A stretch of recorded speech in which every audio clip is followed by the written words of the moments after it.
अस्सलाम वालेकुम आप तमाम को। उम्मीद है आप सब खैरियत से होंगे।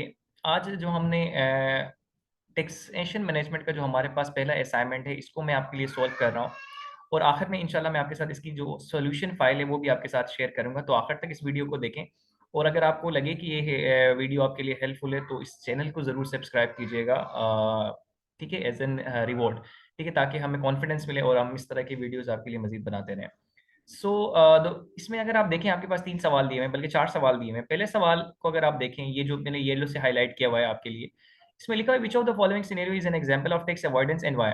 देखिए, आपके पास इन्होंने कहा है कि आपके पास इनमें से कौन-सा आपके पास जो सिनेरियो है, उसमें आपके पास टैक्स अवॉइडेंस की गई है और हमें उसकी रीज़न बतानी है। टैक्स अवॉइडेंस क्या होता है कि कोई भी ऐसी इनकम जो आप कोई भी ऐसी आपकी हरकत जिससे आप अपनी टैक्सेबल इनकम को क्या करते हैं, कम करते हैं, ठीक है? कोई भी ऐसी हरकत जिससे आप क्या करते हो, अपने टैक्सेबल इनकम को क्या करते हैं। अब टैक्सेबल इनकम क्या होता है? वो इनकम जिसके ऊपर आपको क्या करनी होती है, टैक्स देने होते हैं, ठीक है? गवर्नमेंट को जिस इनकम पे आप टैक्स देते हैं, वो आपके पास क्या होती है, आपकी टैक्सेबल इनकम होती है। अब कोई भी ऐसी हरकत, आपकी कोई भी ऐसी चीज जिससे आप अपने इस टैक्सेबल इनकम को कम करते हैं, उसको आप टैक्स अवॉइडेंस कहते हैं।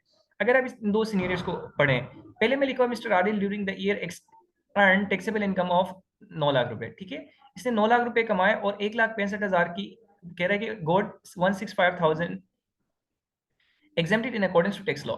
टैक्स लॉ के हिसाब से इसको 1,65,000 की एग्जामेशन मिली। एक सिनेरियो है। दूसरा ये कहता है कि mister Asim during the year earn 1.5 million यानी 15 लाख रुपए एज अ टैक्सेबल इनकम। इसको 15 लाख की टैक्सेबल इनकम मिली। He did not declare the income receive got 500,000 during the year from the sale proceeds in the tax return. अब इन्होंने क्या किया है कि इसको 15 लाख रुपए इसकी टैक्सेबल इनकम है और 5 लाख रुपए इसने क्या किया, अपने रिटर्न्स में जो है ना, वो शो नहीं किए। अब आप देखिए, ये वो इनकम है। इस सिनेरियो को अगर आप देखें, दोनों को देखें, एक में सब कुछ इसने क्या किया है, अपने रिटर्न में सबमिट करवाया है, शो किया है, डिक्लेयर किया है।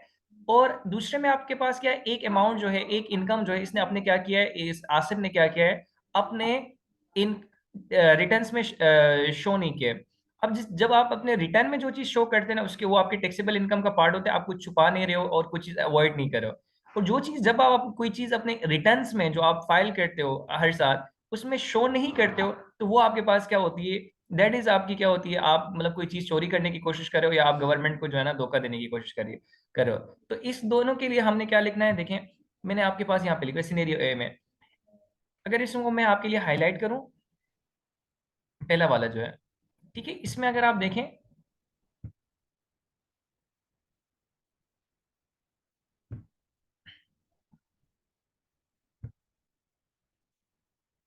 ठीक है, मैंने ये लो कर दिया। इसमें मैंने लिखा in according in the given scenario mister Adil declared all his income. इसने अपने सारे इनकम को क्या किया, डिक्लेयर किया in his tax return to the tax authorities. Tax authorities को हर एक चीज इसने बताई according to the tax law. Tax law के हिसाब से जितनी भी चीजें होती थी, वो इसने सब आपके पास क्या कर दी, बता दी।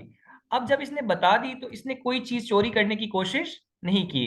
So is not hide anything of his income from the tax authorities, so he did not avoid to pay any of tax। तो इन्होंने कोई भी चीज नहीं छुपाए, तो इन्होंने कोई भी चीज आपके पास क्या की, कोई भी टैक्स अवॉइडेंस नहीं की। तो ये आपके पास एग्जाम्पल जो है, वो टैक्स अवॉइडेंस का नहीं है। दूसरा, अगर मैं इसको आपके लिए ग्रीन से रेड करूं, जो दूसरा आपके पास था सिनेरियो हमारे पास है, ठीक है, इसमें क्या है, इन द गिवन सिनेरियो, देखिए, इन the given scenario mister Adil, बल्कि इसमें मिस्टर आसिम है, मिस्टर आदिल नहीं है ये। Asim did not declare income amounting 5 lakh रुपए। इसने 5 लाख रुपए जो थी ना, 5 लाख रुपए, देखें, इसको मैं अंडरलाइन करता हूं आपके लिए। इसने क्या किया, 5 लाख रुपए आपके पास किया किए, डिक्लेयर नहीं किए। 5 लाख रुपए इसने क्या किए, डिक्लेयर नहीं किए। ये जो अंडरलाइन अमाउंट है, इसने इसको लाइन में क्या लिखा, 5 लाख रुपए इसने डिक्लेयर नहीं की इन हिज टैक्स रिटर्न्स। तो इसने टैक्स रिटर्न्स में 5 लाख रुपए जो क्या किए, कम शो किए। I hide his income from tax authorities, so the given scenario is example of tax avoidance as Adil avoided to pay the income to avoided to pay tax on the taxable income amounting 5 lakh रुपए, ठीक है। 5 लाख रुपए के ऊपर इसको जो tax देना था, वो इसने क्या कर दिया, अवॉइड कर दिया। सो आपके पास क्या है, ये टैक्स अवॉइडेंस की एग्जांपल है, बी, पहला वाला नहीं है। अगर इस सवाल के आपके पास दूसरे पार्ट पे आपके पास आ जाए, इसमें लिखा हुआ है, देखें, ये जो दूसरा वाला पार्ट है,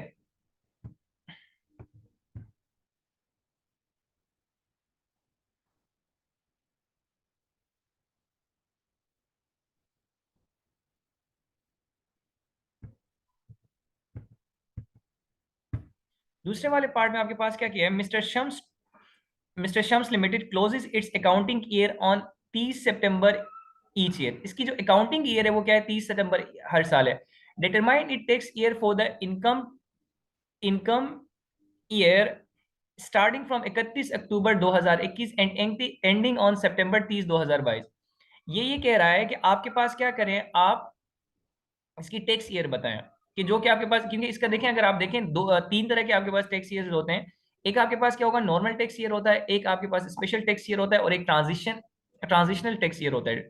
ठीक है, तो आपके पास एक, अगर कोई भी ईयर आपके पास, कोई भी टैक्स ईयर, कोई भी किसी भी कंपनी का जो टैक्स ईयर, अगर वो 1 जुलाई से 30 जून तक चलता है, तो वो आपके पास क्या होता है, नॉर्मल होता है। और अगर इसके अलावा कोई भी डेट आपके पास आती है, वो आपके पास क्या होता है, स्पेशल ईयर होता है। और किसी भी नॉर्मल ईयर से स्पेशल में जाने के लिए, स्पेशल से नॉर्मल आने के लिए जो टाइम पीरियड होता है, उसको हम क्या कहते हैं, ट्रांजिशनल टैक्स ईयर कह रहे होते हैं। सो आज हमने इसका जो ये स्पेशल टैक्स ईयर है, ये बताना पहले तो ये कि एक स्पेशल टैक्स ईयर है, नॉर्मल टैक्स ईयर नहीं है। दूसरा ये बताना है कि टैक्स ईयर कौन सा है।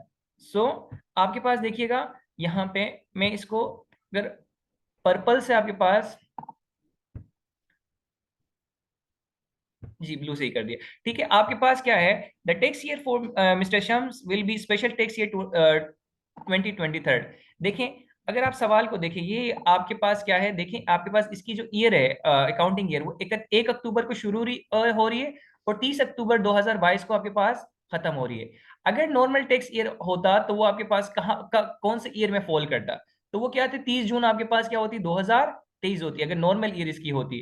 तो इसीलिए आपके पास क्या है, इसकी हमने जब ये देखना होता है कि आपके पास कौन सा ईयर आपके पास है, ईयर कौन सा होगा, तो हमने ये देखना है कि इसकी नॉर्मल ईयर कौन से ईयर में आपके पास क्या होती है, खत्म होती है। तो नॉर्मल ईयर इसकी कहाँ होती, 2023 में होती।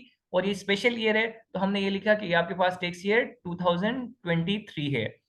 इसके बाद एक आपके पास थ्योरी बेस्ड क्वेश्चन है, वो ये है कि mister Aqib both working on a local company each earning monthly salary of 1 lakh रुपए फॉर फाइनेंशियल ईयर 2022। ठीक है, 1 लाख रुपए कमाते हैं दोनों आपके पास 2022 में। Their employer deducted income tax 4% of their income.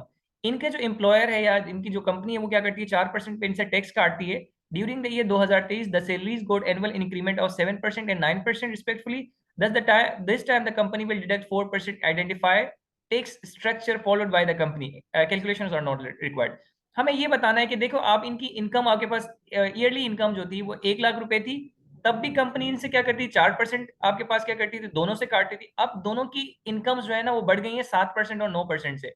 आ, और फिर भी आपके पास क्या करती है कंपनी, 4% इनसे डिडक्ट करती है। तो ये हमसे ये पूछ रहा है कि अब आप ये बताएं कि कौन सा टैक्स स्ट्रक्चर जो है ना कंपनी फॉलो करती है। अ, देखें, आपके पास दुनिया में बहुत 3-4 टाइप के टैक्स स्ट्रक्चर होते हैं। एक तो ये होता है कि चाहे वो रिग्रेसिव हो सकता है, प्रोग्रेसिव हो सकता है, प्रोपोर्शनल स्ट्रक्चर हो सकता है। इस पे बहस करने के लिए अभी टाइम नहीं है, क्योंकि हमने कम वक्त में जो है ना इस असाइनमेंट को सॉल्व करना है, क्योंकि आगे भी इसमें है। तो आपके पास क्या है बेटा, आप ये देखेंगे आपके पास क्या होगा कि proportional tax structure is followed by the company. Proportional tax structure में आपके पास क्या होता है कि आपके पास ऐसा स्ट्रक्चर होता है जिसमें आपके पास क्या होता है, किसी एक फ्लैट रेट होता है। मतलब अगर आपकी 1 लाख रुपए इनकम है, तब भी आप इसमें से 4% कमाएंगे, काटेंगे, और आपकी 2 लाख है तब भी आपके पास क्या होगी, 4% आपसे काटा जाता है। तो ये फ्लैट रेट है। जैसे अगर इनका 9% पे चला गया, एक का 7% बढ़ा और एक का आपके पास क्या हो गया, 4% बढ़ा। देखें, एक का आपके पास क्या हो, 7% बढ़ा और एक का 9% बढ़ा है। होना ये चाहिए था कि जिसका ज्यादा बढ़ा है उससे ज्यादा रेट पे टैक्स लिया जाए, और इससे आपके पास क्या किया जाता है, कम रेट पे लिया जाता है। लेकिन दोनों से एक ही रेट पे टैक्स लिया जा रहा है। तो ये आपके पास क्या है, प्रोपोर्शनल टैक्स स्ट्रक्चर है आपके पास। तो ये हमने यहाँ पे लिख दिया। अच्छा, आखिरी जो सवाल है वो आपके पास क्या है, कैलकुलेशन है इसमें। देखें, पहले तो आपके पास क्या लिखा हुआ है कि यूजिंग, देखें, using the data, using the data using the following data, determine the taxable income of Mr. Amir if he is a resident and non-resident for the tax year 2023। show complete calculation। पहले तो ये समझने की जरूरत है कि आपके पास resident person कौन होता है और नॉन रेजिडेंट कौन होता है। देखिए, रेजिडेंट पर्सन वो बंदा होता है जो किसी भी टैक्स ईयर में पाकिस्तान में 182, बल्कि 183 या उससे ज्यादा दिन आपके पास क्या होता है, रहता है। यानी इन एक्यूमुलेटिव, एक दिन रहा, 2 दिन रहा, 2 दिन बाहर गया, वापस है।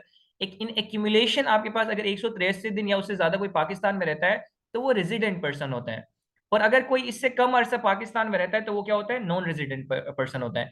रेजिडेंट पर्सन को अपनी दुनिया भर की जितनी भी कमाई है, मतलब वो दुनिया में, चाहे पाकिस्तान में नहीं सिर्फ, वो ऑस्ट्रेलिया में, न्यूजीलैंड में भी कोई इनकम अर्न करता है, उसके ऊपर भी पाकिस्तान में उसको क्या करना पड़ता है, टैक्स देना पड़ता है।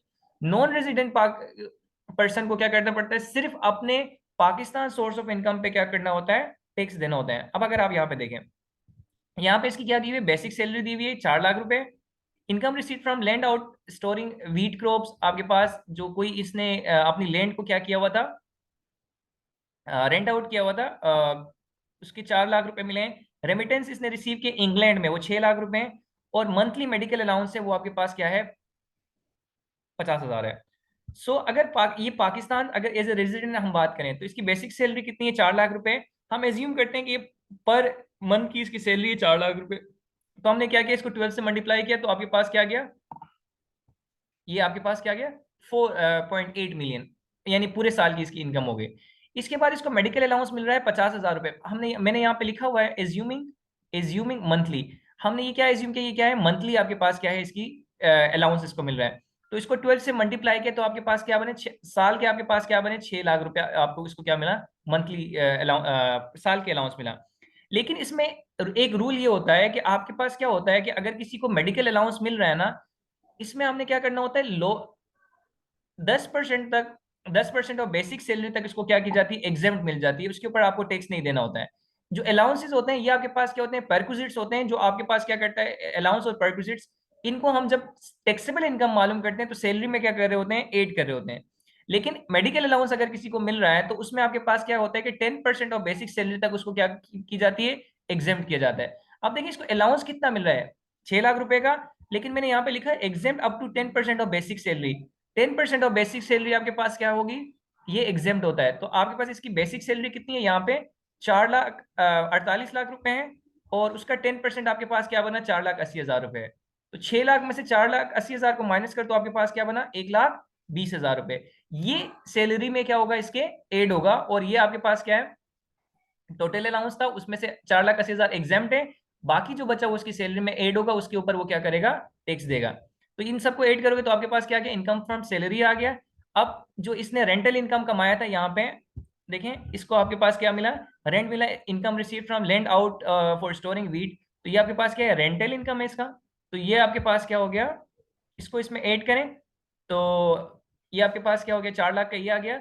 और एज अ रेजिडेंट पर्सन है तो इसका फॉरेन सोर्स इनकम भी इसमें ऐड करेंगे। फॉरेन सोर्स, इसको जो रेमिटेंस मिला है, ये बार बार मैं खोल रहा हूँ, रेमिटेंस मिला है इंग्लैंड में 6 लाख रुपए का, वो भी इसमें ऐड करें तो आपके पास क्या आएगा, ये इसका टोटल टैक्सेबल इनकम आ गया 59,20,000। ठीक है, यानी 5.920 मिलियन आपके पास आ गया। इसी तरह से एज ए नॉन रेजिडेंट, अब नॉन रेजिडेंट और रेजिडेंट में सिर्फ इतना फर्क है कि यहाँ पे हम क्या करेंगे, जो फॉरेन इनकम इसकी थी उसको ऐड नहीं करेंगे, क्योंकि इसको सिर्फ और सिर्फ पाकिस्तान सोर्स ऑफ इनकम पे आपके पास क्या करना है, टैक्स देना है। तो इसकी सैलरी वही 48 लाख, इसके अलावा मेडिकल अलाउंस की वर्किंग वही है 6 लाख, और 6 लाख में से आप 4,80,000 को माइनस करें, 1,20,000 पे टैक्स देगा।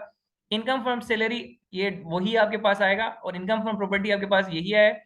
और इसके बाद आपके पास क्या है, जो 6 लाख रुपए इसको रेमिटेंसेस मिले थे वो आपके पास क्या है, वो आपके पास इसमें ऐड नहीं करेंगे। तो आपके पास क्या है, ये 53,20,000 आपके पास आ गया। अगर आप ये देखें, ये आपके पास 53 लाख है, ठीक है, नहीं सॉरी, हाँ, ये 53 लाख ही है,